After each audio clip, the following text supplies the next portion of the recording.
We're in chapter 21. If you look through John 20, you'll notice that 21 works as an epilogue. One paragraph before into John 20, you'll see that John has already declared, this is the purpose of the book, this is why I wrote it. So you could say, after chapter 20, it's the end. So why is there suddenly a chapter 21? So if you were to envision this like a movie or a TV show, it would be the post-credit scene or the epilogue. But in fact, it's actually even more important. So it is all these individuals, Peter, John, everybody's respective callings.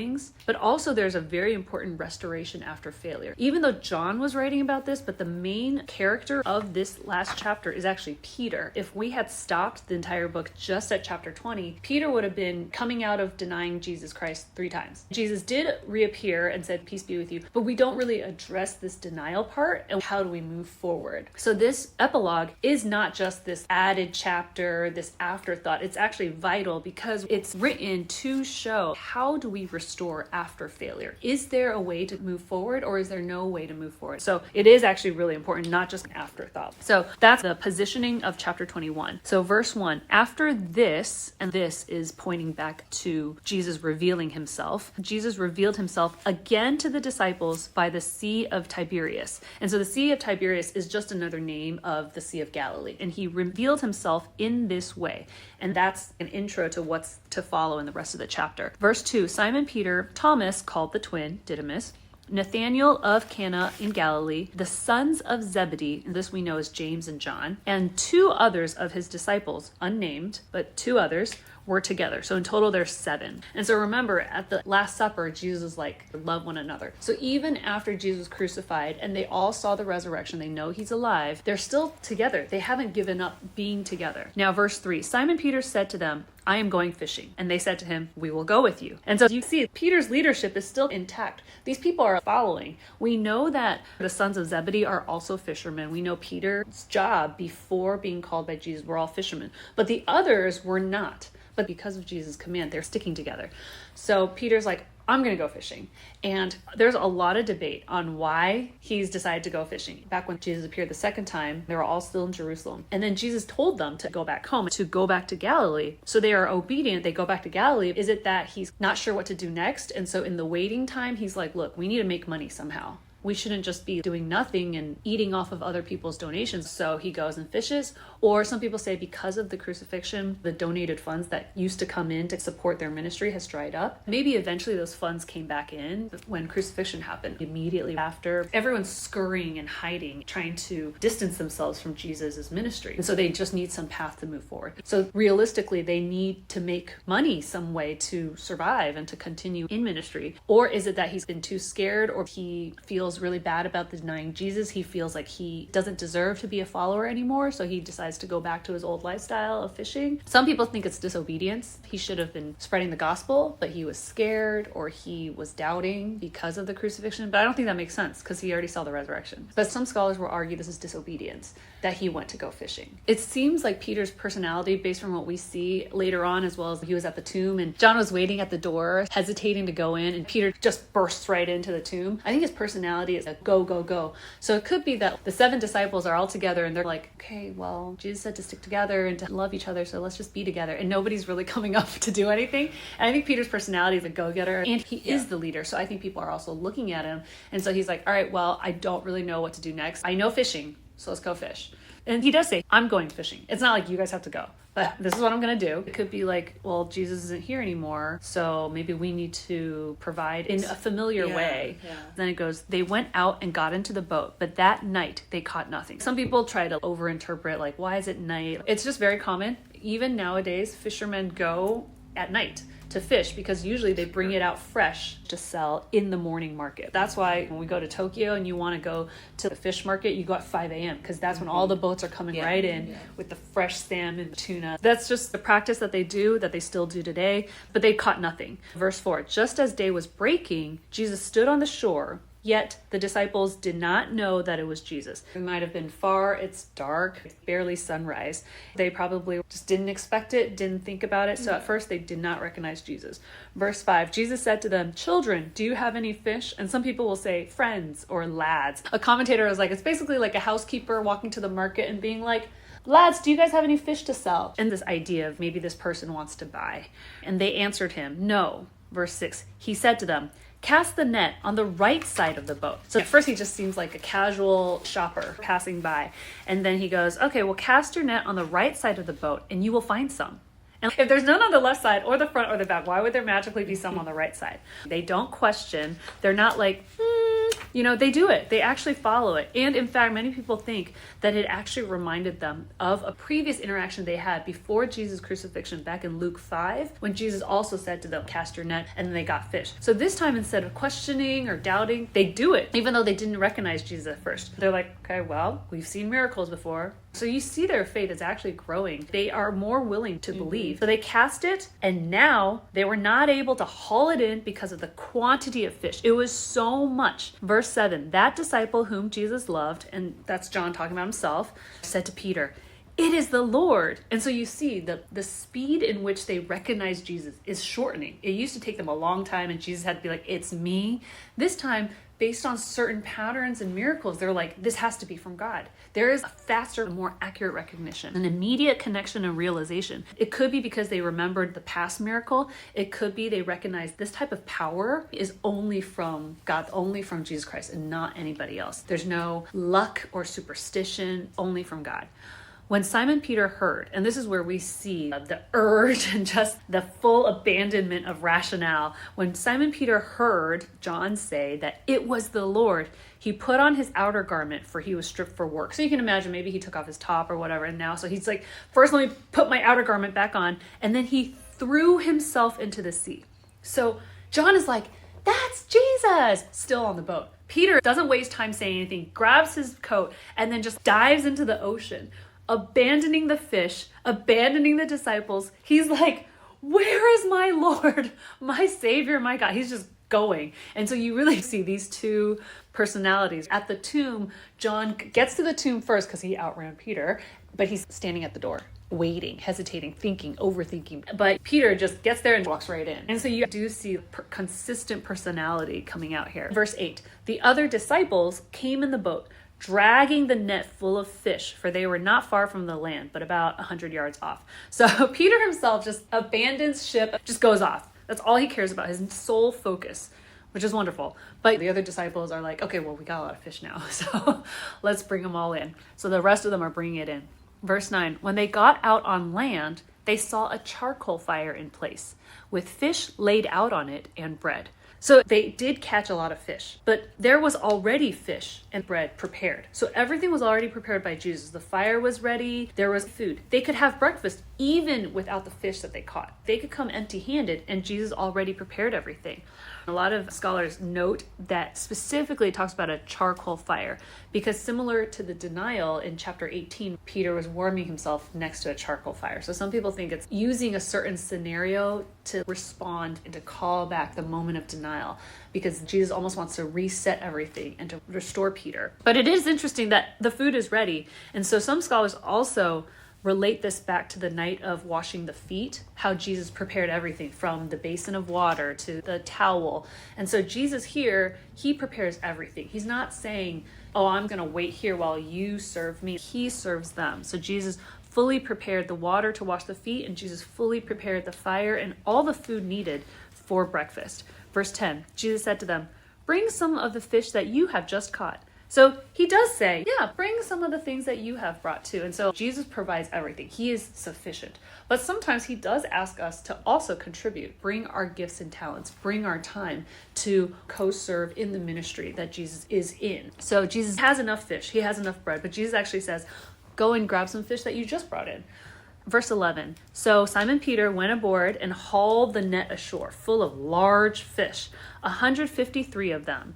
So this 153, I think we should just take it as it is. It just shows that it's eyewitness detail. It also shows that these guys are career fishermen. The normal thing to do is you count your fish and then you go sell it. It's very natural in any business. When you get your merchandise, you count it, you do inventory, and then you decide how to do your stock. But a lot of articles have been written to try to understand the 153. So I'll read you some of these numerical symbolism. Some people say it's the numerical Greek number of Peter and fish added together. Some people say it's the Hebrew character of Simon and Iona, so it's 118 plus 35 equals 153. Some people say it's 153 types of fish. It means that the full harvest of the entire world, which I don't know, does that mean 153 countries? Like that's too little. I don't understand. As early as Augustine, all the way from 300, 400 AD, people have tried to use what we call numerology to try to squeeze out some larger symbolism. And I think it's interesting to read very lightheartedly, but to hold it very loosely, because I think truly, as we've seen, I think it's just they're fishermen, because the writer John, he's one of the career fishermen himself. So I think it makes sense that he's like, to this day, because he was older when he wrote it, I remember exactly the haul. Maybe it's the biggest haul ever. They only count the big fish because that's what's most prized or sells higher. And so even at his old age, when he's coming back and writing, he remembers that, because he also adds this detail. And although there were so many fish, the net was not torn. And so that just shows me this guy, literally, this is your field. This is your career. So you understand that usually 153 large fish means there's a bunch of other little fish. And usually such a large haul would have torn the nets. And so the fact that he's like, the nets weren't torn. And so I think it just shows the author, his training in fishing. And he's like, I can't forget. Maybe this was the biggest single net drop haul ever in his life. So he's going to remember these things. And I think that's all there is. I like to say this testimony is truly of an eyewitness. I think that we can agree on. We know that these types of details is only noticed if that person was truly there and not just made up. If it was made up, they're not going to be so exact and descriptive. And then also we can verify that this author is truly John. It was truly John the Apostle, who used to be a fisherman, who wrote this, because of the details that he puts in. When it comes to fishing, he's suddenly really into it. Right? So I think for sure we can use this for verification of authorship. We can verify and we can believe that this is authentic eyewitness account, and we can verify that the authorship is indeed from John the Apostle, who used to be a fisherman, and not made up 800 years later, written by somebody with some agenda or ulterior motive. So I think we could absolutely use this to do that, but then to say the symbolic of 153, that I think we just hold loosely. Verse 12, Jesus said to them, come and have breakfast. Jesus is always like, come and see, come and eat, come and drink. It's always together. Come and join. Come an invitation, an invitation. Come and have breakfast. Now, none of the disciples dared ask him, who are you? They knew it was the Lord. Because before they were like, who are you? This time they all knew. And I think it is with experience, with more interaction with reading the Bible and with Jesus, we tend to get to know him more and more. We know what his actions are like. We know what his miracles look like. Because then my sheep know my voice. They can recognize his voice. They recognize his actions. This does look like Jesus Christ. And those things don't look like Jesus Christ. So when somebody comes in saying something, doing something different, you're like, that doesn't match. So I think this also shows that without verification anymore, they've gotten better. They've improved in their understanding and their familiarity and recognition of who Jesus Christ is. And then some people are like, why is it that they're scared? Remember in the Last Supper, they had a lot of questions and they're just like, well, why can't I come? And where are you going? So some people are like, is there a rift in their relationship? Why is there this fear? People will explain it as there's this new reverence because their teacher just came back to life. So just happened. That's never happened before. Some people believe that he still had the scars of crucifixion because Thomas touched it and everything. The scars on his face, disfigurement, even though he is resurrected and his body is healed, but you still see the remnants of the suffering. So maybe because of that, they also felt emotionally it was difficult to say anything more. Some people say he maybe had an additional glow because of the resurrection body, and it was so radiant that they felt in awe, and so they didn't want to ask anymore because they realized they were in the presence of God. Either way, I think it's just everything is finally coming together. Like he just resurrected and he's alive. Verse 13, Jesus came and took the bread and gave it to them, and so with the fish. And if you think about it, it's very similar to the night of the Last Supper. Took the bread, broke it, and then started passing it out to them. It's also similar to that miracle that he did when he fed the 5,000 with only 5 pieces of bread and 2 fish. So it's almost like a review and confirmation of all the experiences that you had with me before is still real. Verse 14. This was now the 3rd time that Jesus was revealed to the disciples after he was raised from the dead. We do believe that Jesus revealed himself individually, that maybe is not recorded, but in John it's recorded 3 times. The first time was Easter Sunday, right after he resurrected from the tomb. Thomas wasn't there. The second time, it's 8 days later. That next following Sunday, Jesus revealed himself again, and this time Thomas was there, and Thomas got to touch. So now is the third time. So it could be the third time when they're all in a group, in a very official public setting. Verse 15, when they had finished breakfast, Jesus said to Simon Peter, Simon, son of John, do you love me more than these? So what is the these? Is it fish? Do you love me more than the 153 fish? Would have probably been a large profit. So are you talking about wealth? Or are you talking about these, like the fishing lifestyle? Like, do you love me more than your familiar lifestyle, your comfort or your security on earth? Or is it these people? Some people say it's these disciples. Do you love me more than you love these disciples? So they do love each other in brotherhood, but Jesus is like, do you love me, the teacher, the Christ, more than you love these disciples? And finally, some people say it's comparative. Do you love me more than how much these disciples love me? So out of all the people, do you love me with more love than John, than James, than so-and-so? So there's multiple different ways that people have interpreted the these. I think they all are possible. It could also be all of them. I don't think there has to be only one. But Peter said to him, yes, Lord, you know that I love you. And here he is absolutely leaning into the omniscience, deity of God. Like, Jesus, you are God. You know everything. So you know truly inside of me, without me having to tell you, you know exactly how much I love you. And so he said to him, Jesus said to Peter, feed my lambs. So a command, feed my lambs. Then verse 16, he, Jesus, said to him, Peter, a second time, Simon, son of John, do you love me? And then he, Peter, said to him, yes, Lord, you know that I love you. So he answers the same way. So Jesus said to him, this time he said, tend my sheep. Verse 17, Jesus, he said to Peter the third time, Simon, son of John, do you love me? Same question. Peter was grieved. So this grieved is extremely sad, severe emotional distress, because he, Jesus, has said to Peter the third time, do you love me?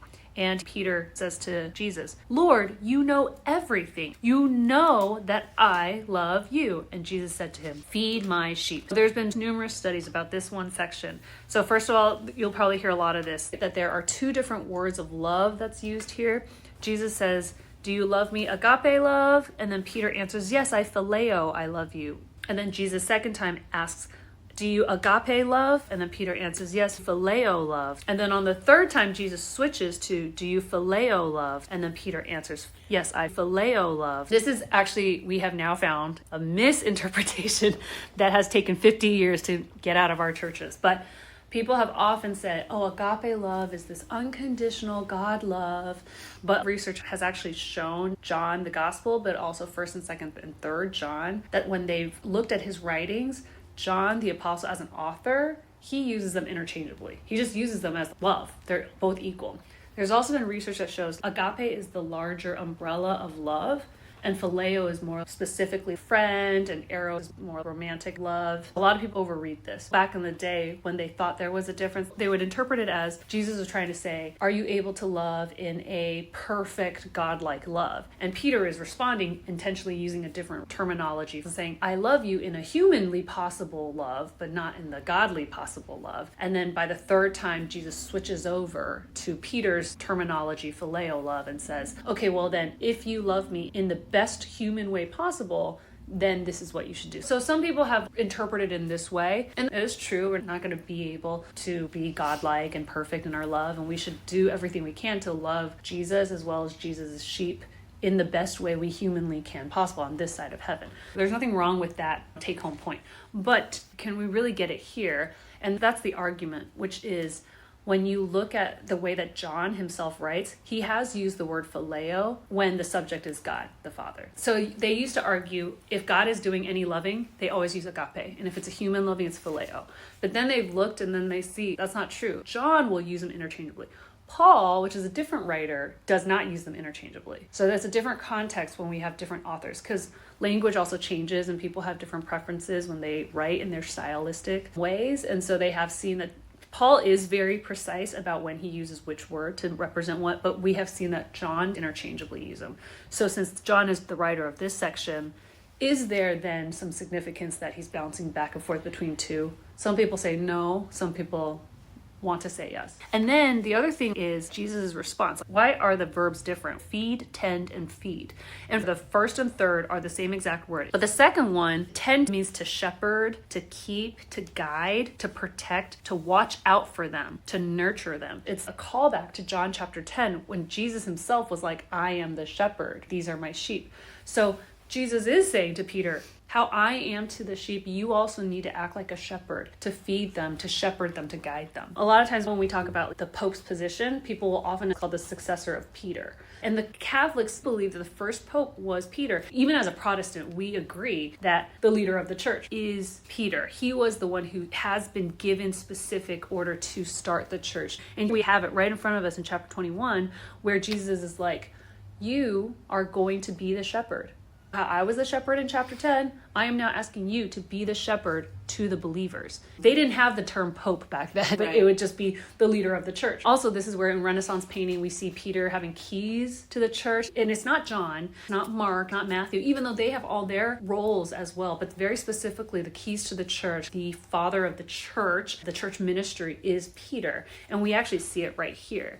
Jesus could have done this privately. Jesus and Peter talked privately already from Luke 24 and 1 Corinthians 15, where Jesus did meet Peter individually beforehand, but here Jesus makes a solemn, formal, official statement in front of the other disciples. He uses his full name, Simon, son of John, not just, hey, Peter, his casual name. So he's addressing him very officially. 3 times Peter denied Christ, but 3 times Jesus restores Peter, but also solidifying his calling. Your position is to be a shepherd, is to tend, is to feed. And that makes a lot of sense why the Catholics believe that the Pope's position is the successor of Peter, because Peter then died and the Pope's position didn't come out until hundreds of years later. But we now understand why they'll say the Pope's position, also the successor of Peter. And they just say Peter. So at first I thought, which Pope are you talking about? Which famous Pope are we talking about? I realized, no, they're talking about the position as the guide and the shepherd for the church on earth right now is the respected position of the Pope and the leadership and the guidance. This is important. Jesus probably already met with Peter, and Peter probably already apologized about the denial. They already reconciled personally and relationally, but it is important we see Jesus' heart where he wanted to publicly restore Peter and give him a very clear mission moving forward. Jesus is like, let me very clearly restore you so everyone knows after this difficult time of denial, I'm restoring you. I'm sending you out to be the shepherd. I'm not holding it against you. I'm not saying, how could you? I'm not shaming you. This is all that we have on record. And we know John is not shy about recording Peter's mistakes.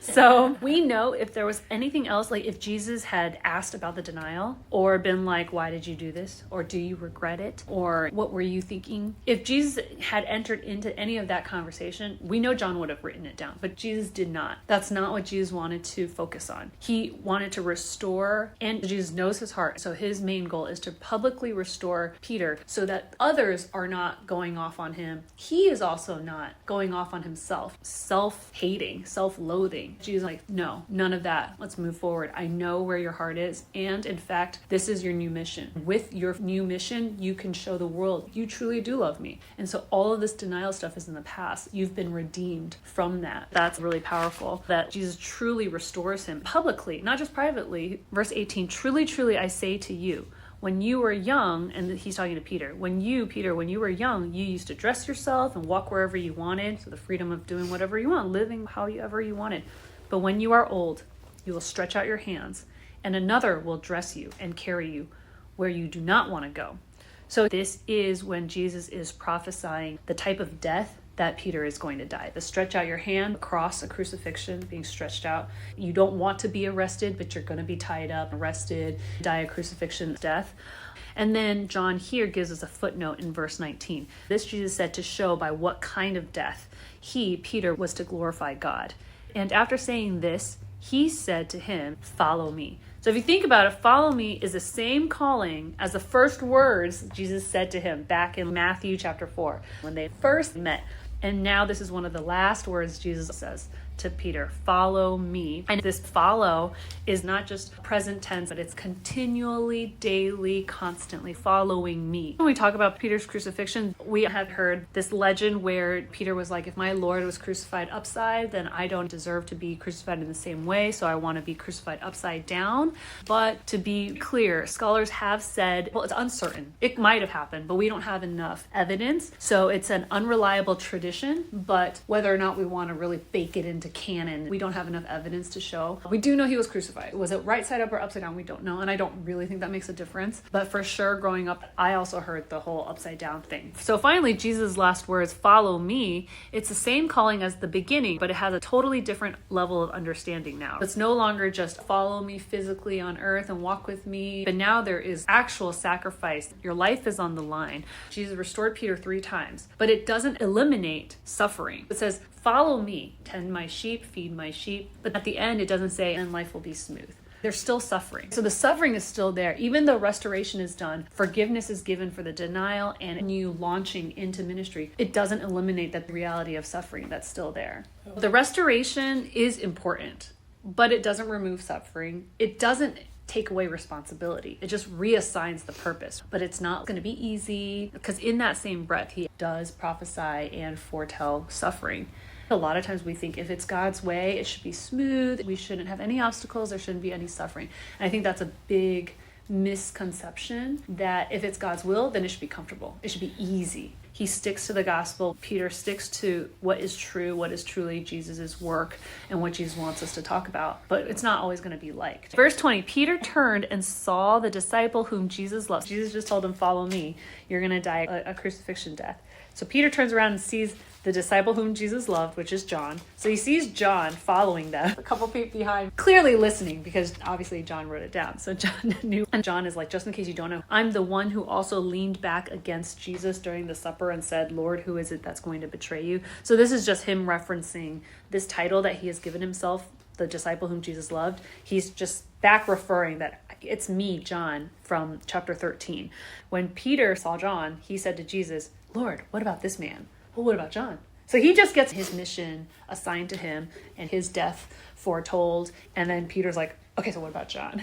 I don't know if Peter's just curious, or maybe he's the leader, so he's a bit nosy, or if the two of them really have some rivalry going on. But what about this man? And Jesus said to him, Peter, if it is my will that he, John, remain until I come, what is that to you? You follow me. So if John is going to stay alive until my second coming, so be it. What is that to you? When we see Peter do this right after he receives his calling and receives his prophecy about what type of death, he immediately deflects. Comparison is often a distraction. We immediately deflect. Instead of really worrying about ourselves, we're like, well, what about them? And we still do it today. It's classic human instinct. When Jesus is like, you follow me. Don't be distracted about John's calling and what type of death John is going to have. That's not your business. It is true that comparison is often a distraction, unintentionally or intentionally. Maybe we don't want to accept this calling. We don't want to be assigned this purpose. And so we start comparing. And maybe by comparing, then I don't have to have that responsibility. I don't have to focus on what I need to do. So it's a classic human instinct. We've seen it thousands of years ago. But Jesus very clearly says to Peter, your calling is your calling. It's not someone else's calling. So maybe Peter was like, well, if I have to do it, does John have to do it too? If I'm going to be on the cross, does John have to be on the cross too? So there is some distraction happening. And we still do it today, but Jesus is like, stop comparing. It's a distraction. Stop worrying about others. You follow me. And here John gives a footnote. Verse 23, because of what Jesus said in that moment to Peter, there must have been a rumor, because since he's writing this decades later, he's addressing this rumor. He had a chance to correct the rumor. Verse 23, so the saying spread abroad among the brothers that this disciple, John, was not to die. So John is here correcting it. Yet Jesus did not say to him that he was not to die, but if it is my will that he remain until I come, what is that to you? So we can see this is truly a real life writer where John is using this opportunity to correct this misinformation that has spread out amongst the early disciples and early churches. People started whispering, being like, oh, well, Peter's for sure going to die on the cross. But then when Peter asked, Jesus said that John wasn't going to die. And John's like, that's not true. Jesus did not say I wasn't going to die. Jesus only said, if that were the case, what is that to you? So John here is using this opportunity to also clarify the circulating rumor. And now we don't have that rumor anymore because we have evidence that John did die. But back then you could see how it gets out of hand. Verse 24, this is the disciple. This is pointing back to John. This is the disciple who right now in this book bearing witness about these things. And who has written these things? This is the first time he goes into first person.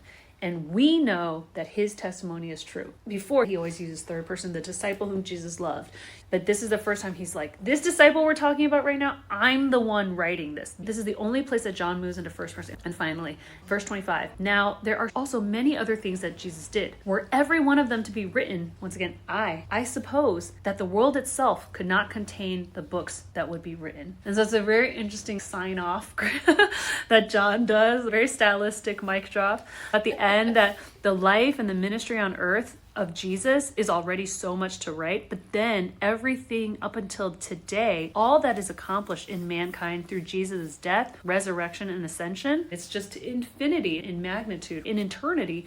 So per John's point, there would be not enough pages to contain all that Jesus has ever done. So it's a real cool ending. I love his little sign off, but cool. And we finished John. We finished all the book of John. Wow.